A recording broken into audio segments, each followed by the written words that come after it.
Hello दोस्तों, नमस्कार। मैं प्रदीप, आपके अपने यूट्यूब चैनल एग्जाम योद्धा क्लासेज में स्वागत है। मैं जीएस भाग आज शुरू करने जा रहा हूँ। जीएस भाग का इतिहास जो है, इसमें जो महत्वपूर्ण टॉपिक हैं इसकी शुरुआत करूँगा। और इसमें भी मॉडर्न हिस्ट्री से अक्सर ज़्यादा क्वेश्चन पूछे जाते हैं। इसमें भी मॉडर्न हिस्ट्री में भी जो इम्पोर्टेंट टॉपिक हैं उसको लेकर हम आज चर्चा करेंगे। तो आज फर्स्ट टॉपिक हमारा है भारतीय राष्ट्रीय कांग्रेस की स्थापना कब और कैसे क्यों हुआ, इसके बारे में जानते हैं। आइए देखते हैं। कांग्रेस, भारतीय राष्ट्रीय कांग्रेस।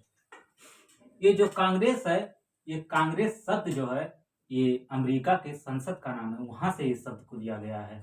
कांग्रेस जो है, इसका अर्थ जो होता है ये लोगों का समूह होता है, लोगों का समूह।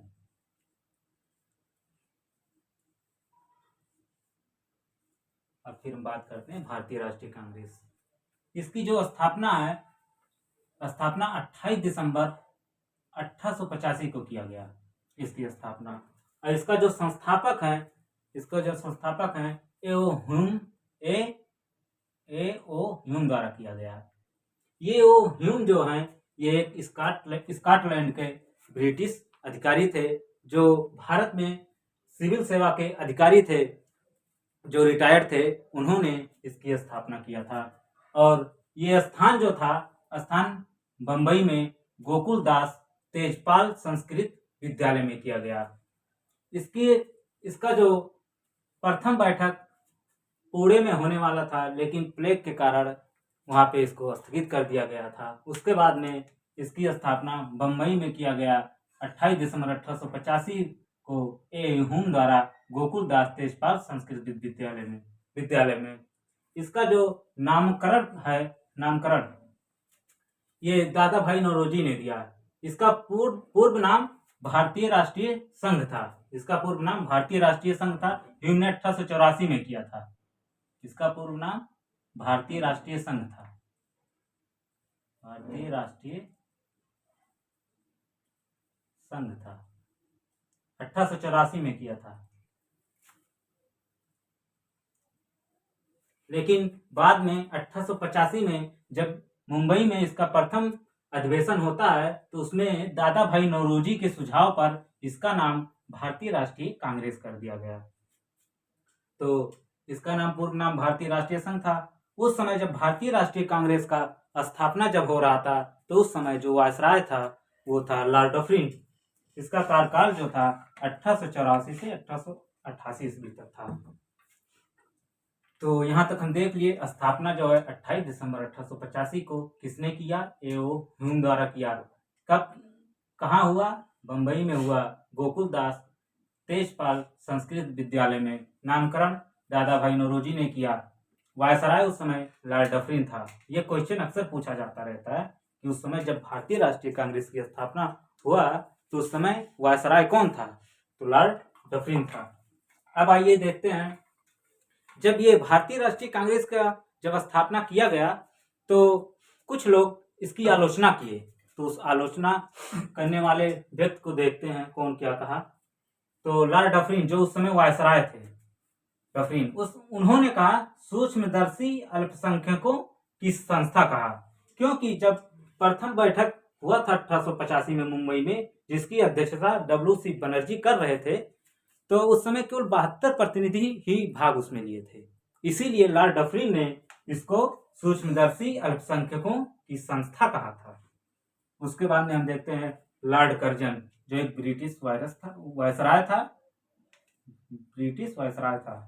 इन्होंने बंगाल का विभाजन 1905 में किया था। बंगाल का विभाजन मुस्लिम और हिंदू में। इन्होंने कहा कांग्रेस अपनी पतन की ओर लड़खड़ाती हुई जा रही है। इन्होंने कहा कांग्रेस जो है अपनी पतन की ओर लड़खड़ाती हुई जा रही है और इसको हम आराम से बैठकर देखना चाह रहे हैं। तिलक ने जो भीख मांगने वाली संस्था इसलिए कहा क्योंकि ये जो कांग्रेस संस्था थी, अपना कोई भी प्रस्ताव पारित करवाने के लिए जब ब्रिटिश अधिकारी के पास जाते थे तो वो लोग प्रार्थना करते थे और गिड़गिड़ाते थे कि हमारे इस प्रस्ताव को पास कर दीजिए। इसीलिए तिलक ने इस संस्था को भीख मांगने वाली संस्था कहा। उसके बाद में देखते हैं अगला आलोचक जो है फिरोज शाह मेहता। फिरोज शाह मेहता ने कहा कांग्रेस की आवाज जनता की आवाज नहीं है। इन्होंने इसलिए कहा कि कांग्रेस की आवाज जनता की आवाज नहीं है क्योंकि ये केवल जो प्रतिनिधि थे उसमें उन्हीं लोगों का केवल प्रतिनिधित्व कर रही थी। इसीलिए फिरोज शाह मेहता ऐसा कहा। उसके बाद में गांधी जी द्वारा देखते हैं इनकी ये क्या बोले। गांधी जी ने कहा जब 1947 में भारत आजाद हो गया था तो उस समय कहा अब भारतीय राष्ट्रीय कांग्रेस को समाप्त कर देना चाहिए क्योंकि इसका उद्देश्य जो था ये भारत को आजाद कराने के लिए इसकी स्थापना किया गया था, लेकिन ये बहुत बड़ी संस्था बन चुकी थी इसीलिए इनकी बात को नहीं माना गया और आगे चल के भारतीय राष्ट्रीय कांग्रेस जो है बहुत बड़ी पार्टी बनी। अब आइए देखते हैं इसका अधिवेशन, जो इम्पोर्टेंट सवाल पूछे जाते रहते हैं उसको देखते हैं। तो इसका प्रथम अधिवेशन 1885 में बंबई में किया गया। जो इसके अध्यक्ष थे वो डब्ल्यू.सी. बनर्जी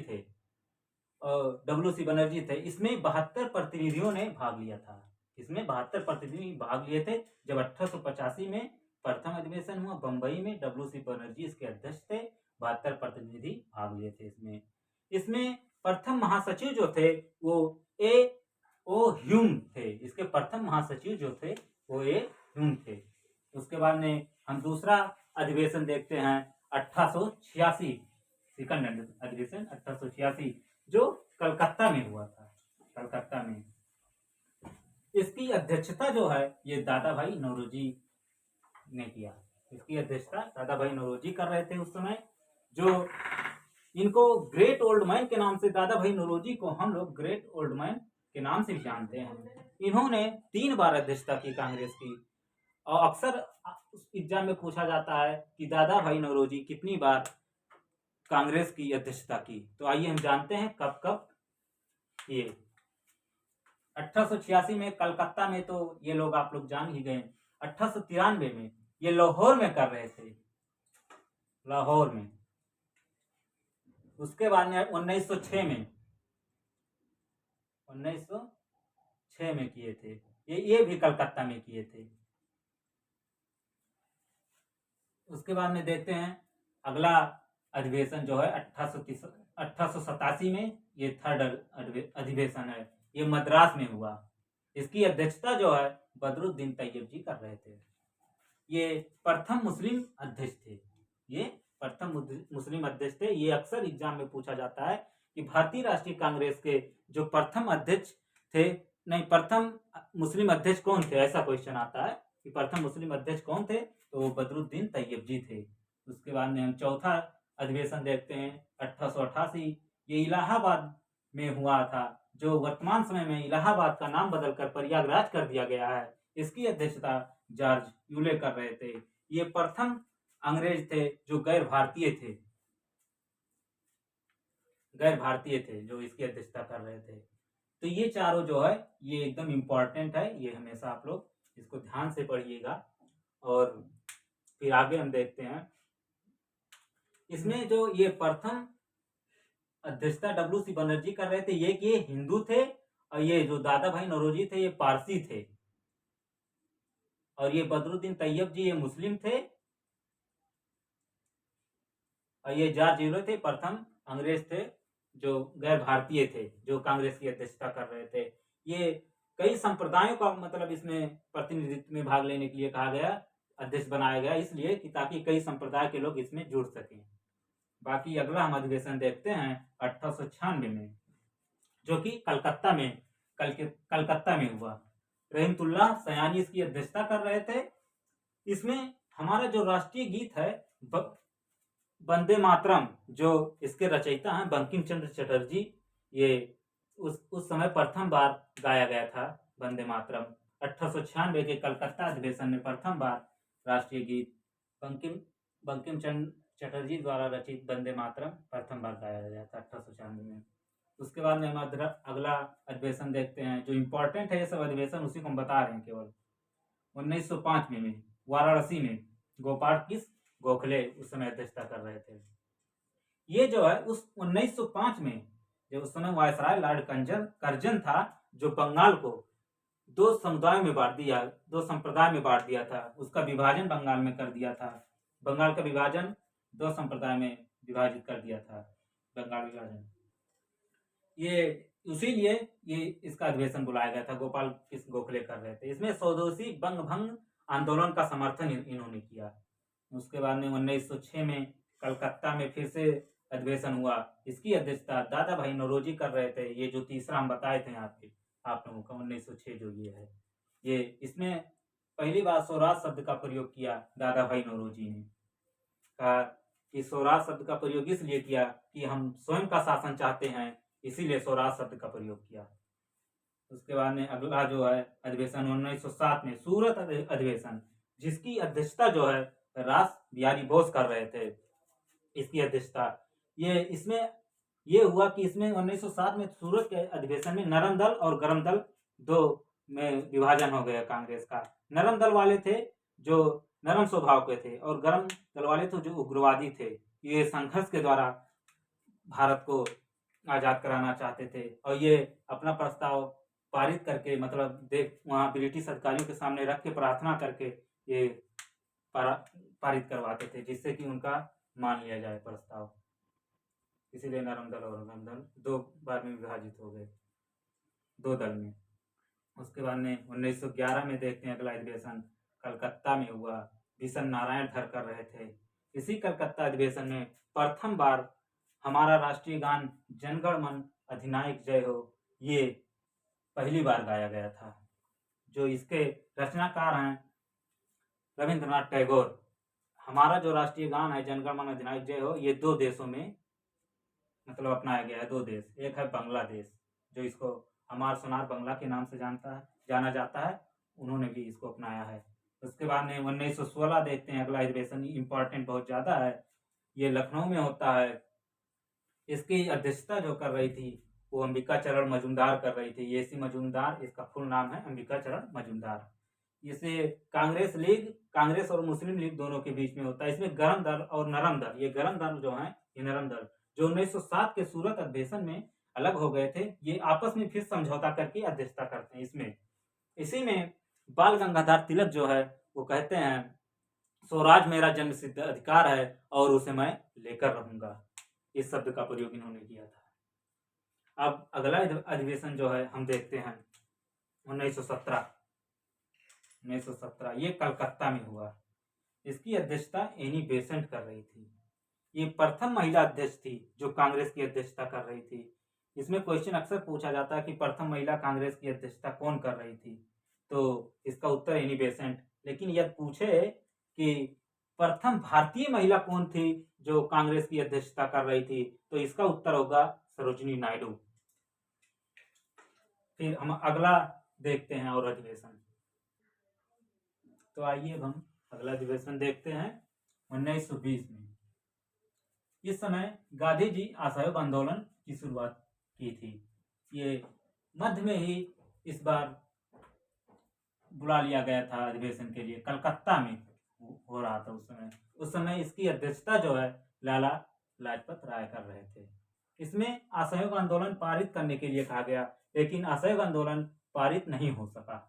उसके बाद में 1920 में ही वार्षिक अधिवेशन जब उस समय हो रहा था तो नागपुर में हो रहा था। इसकी अध्यक्षता जो है राघवाचारी जी कर रहे थे।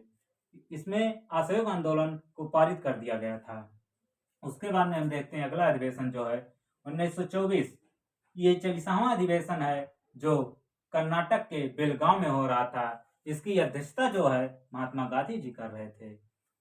इसकी अध्यक्षता महात्मा गांधी जी मात्र एक बार किए थे, इसके अलावा नहीं अध्यक्षता किए थे। केवल एक ही बार महात्मा गांधी किए थे, वो भी 1924 में 40वां अधिवेशन कर्नाटक के बेलगांव में।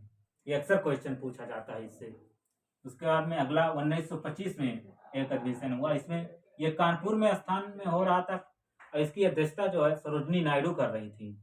ये प्रथम भारतीय महिला अध्यक्ष थी जो कांग्रेस की अध्यक्षता कर रही थी। इससे पहले अगर क्वेश्चन पूछा जाए कि प्रथम महिला अध्यक्ष कौन थी जो भारतीय राष्ट्रीय कांग्रेस की कर रही थी, तो हम जवाब देंगे एनी बेसेंट। लेकिन यदि पूछा जाए प्रथम भारतीय महिला कौन थी जो राष्ट्रीय कांग्रेस की अध्यक्षता कर रही थी? तो इसका उत्तर होगा सरोजनी नायडू, जो उत्तर प्रदेश के प्रथम राज्यपाल भी थी। उसके बाद में हम देखते हैं अगला अधिवेशन 1929 में ये लाहौर में किया गया था। उस समय इसकी अध्यक्षता जो है ये जवाहरलाल नेहरू कर रहे थे। जो पूर्ण स्वराज की मांग इसमें की गई, पूर्ण स्वराज की 26 जनवरी 1931 को, इसीलिए 26 जनवरी को हमारा गणतंत्र दिवस इसीलिए मनाया जाता है। इसमें पूर्ण स्वराज की मांग की गई थी।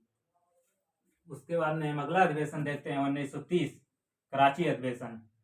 सरदार वल्लभ भाई पटेल कर रहे थे। इनको लौह पुरुष भी कहा जाता है। इनको जो सरदार की उपाधि जो मिली थी ये 1928 में बरदौली सत्याग्रह में दिया गया था। ये महिलाओं ने इनको सरदार की उपाधि दी थी, सरदार वल्लभ भाई पटेल को।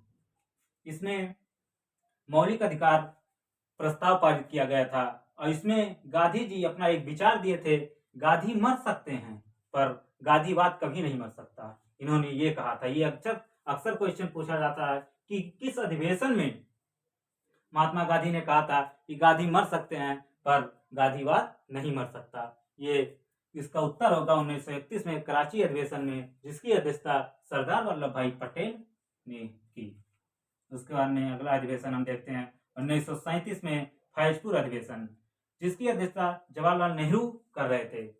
ये जो अधिवेशन हो रहा था ये प्रथम बार गांव में अधिवेशन इसका हो रहा था, क्योंकि शहर में अच्छे से इनकी पकड़ हो गई थी। इसीलिए ये प्रथम बार गांव में इसकी अध्यक्षता कर रहे थे जवाहरलाल नेहरू। उसके बाद में हम अगला अधिवेशन देखते हैं 1938 और 39।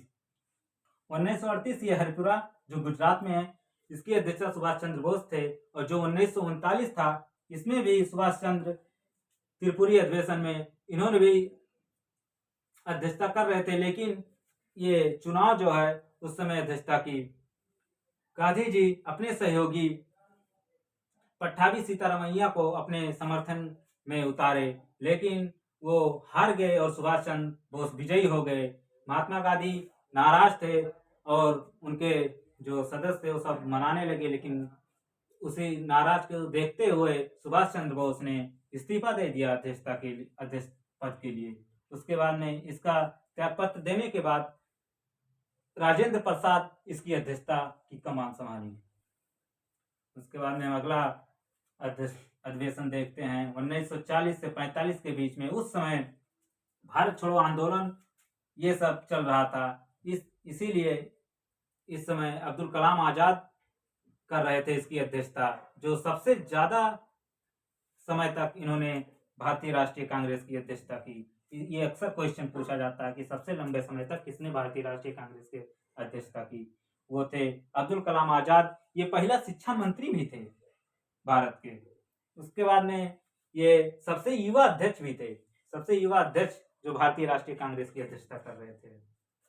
उसके बाद में अगला हम देखते हैं 1946-47 में ये अधिवेशन मेरठ में हो रहा था और इसकी अध्यक्षता जेपी कृपलानी कर रही थी उस समय, स्वतंत्रता के समय। अब क्वेश्चन आता है कि भारतीय राष्ट्रीय कांग्रेस की अध्यक्षता उस समय कौन कर रहा था जब भारत आजाद हो रहा था? तो उसका उत्तर होगा जेबी कृपलानी। बाकी दोस्तों, हम भारतीय राष्ट्रीय कांग्रेस की संस्था से संबंधित जितने इंपॉर्टेंट क्वेश्चन हैं सब हम लोग देख लिए हैं। बाकी आप लोग फीडबैक दीजिएगा, उसके बाद में हम बताएंगे। अगर कोई गलती होगा तो सुधार करेंगे।